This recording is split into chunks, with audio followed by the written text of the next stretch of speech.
Economic collapse is faster than any of the wars that would happen because of prolif. Once one major country's economy collapses, it would set off a chain reaction that would cause other countries to launch nuclear weapons. This is empirically proven. The failing economy of Germany after reparations led to World War II within just a decade. Even if it takes time to rebuild medical infrastructure completely, the plan at least saves emergency room costs that would otherwise have to be spent. Waltz indicates that prolif would be slower than Danny Burdick because states don't all develop nuclear weapons at the same time, and it would take years for them to build up their arsenals before conditions became right for the kind of shootout that Utgop was talking about. And even if it's likely the countries who have nuclear weapons will shoot them, the U.S. has not ratified the CTBT since 1996. There is no risk that not ratifying it now would trigger the impact quickly in countries like Iran and North Korea would just ignore the CTBT and proliferate anyway. And time frame should be the filter for all other impacts because impacts that have a higher magnitude and longer time frame can always be solved by intervening actors, but short time frame impacts have higher likelihood of happening because there is not time to prepare for them. And case solves the dissent and economic interdependence of conflicts of the states who would proliferate would not launch the nukes that they'd build up at each other if they knew that their economies were intertwined with countries, know that their economies overlap. It's less likely that they would nuke a country who they know is their trading partner. And history proves it. After World War II, during times of growth during the 50s, no wars escalated, even if there was a Cold War, because countries were so economically interdependent and the dissent is not true case. International cooperation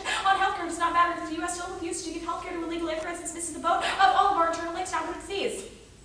Disease not going forward will concede that both the disease doesn't spread and the disease are too fast, too slow, and will kill off the host quickly. Next we'll handle the peak oil stuff here. This does not take out our economy advantage because none of this evidence assumes healthcare. Healthcare is uniquely key to the economy. It's 60% of the overall healthcare sector, and the healthcare sector solves the impact of peak oil because it would do things like create jobs. So even if the economy is failing because of things like stagflation from the 70s when peak oil was actually happening, healthcare would uniquely create more jobs by allowing people to get involved in the medical sector. Next bit of bioweapons.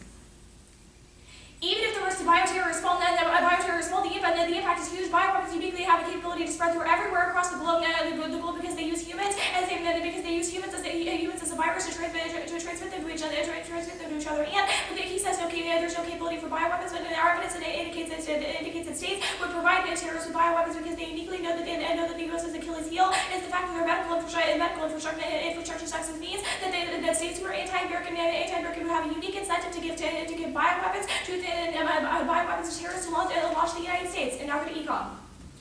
Only arguments here. First, that it doesn't cause war, but cross-platform the impact of that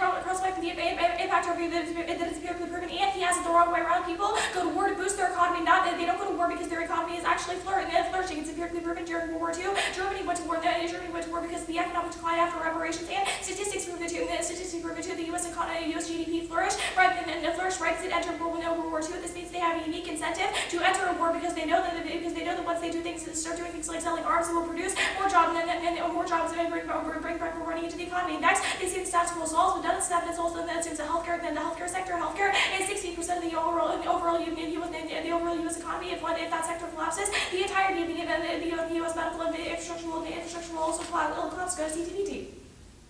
We're controlling uniqueness. ISIS is better than any piece of evidence they read. Ace in one, he cites vote count because the Spectre and Franken, the CTBT has 60 votes, but there is zero way that it can get to the 67 needed to ratify the treaty. The entire premise of the GOP strategy is to block everything that Obama does. It's empirically proven Obama could barely get 3 votes on the stimulus, and one of those votes is already switched to the Democratic Party, meaning that vote should be counted with the 60 votes that are already needed to ratify this, that are already on board with the CTBT. There's zero way that he can convince 7 Republicans to get on board with the CTBT. None of them have come out and supported them. I did Pepsi challenge. I dare to produce a piece of evidence that says that a single Republican senator has actually come out and supported the CTBT. And piece of one is our evidence is written by an insider. Isaac specializes in national security issues in Congress. Now Congress's means that he has unique political knowledge and the climate around ratifying CTBT in Congress. Their evidence is from an NYT staff writer. There's no way that he would know what was going on Capitol Hill the way a political insider would. And piece of one is our evidence is predictive. Their evidence is just indicative of people who are on board now, but our sense people who will get on board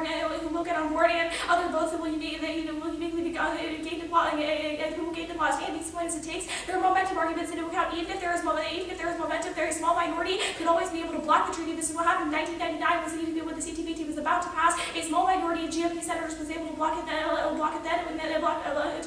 Even if there is momentum, they would still be able to block it again. And the uniqueness controls direction. Link senators can't vote twice. Either one pass the plan can't make it, the plan can't make it not pass twice. Next, the link turned out with their link or sheet evidence indicates that lobbies and business interest groups uniquely have an incentive to support immigration because they know that they can get labor cheap if they support illegal immigrants. The GOP also knows that if they support immigration, they have a better chance of re-election. They know that immigration is the reason that the Democrats are in control now. They want to look like they are taking a better stance on liberal issues to get the support of the moderates for immigration. Winning out lobbies is key to get the seats in the because they would stop pressure and throw over for business issues.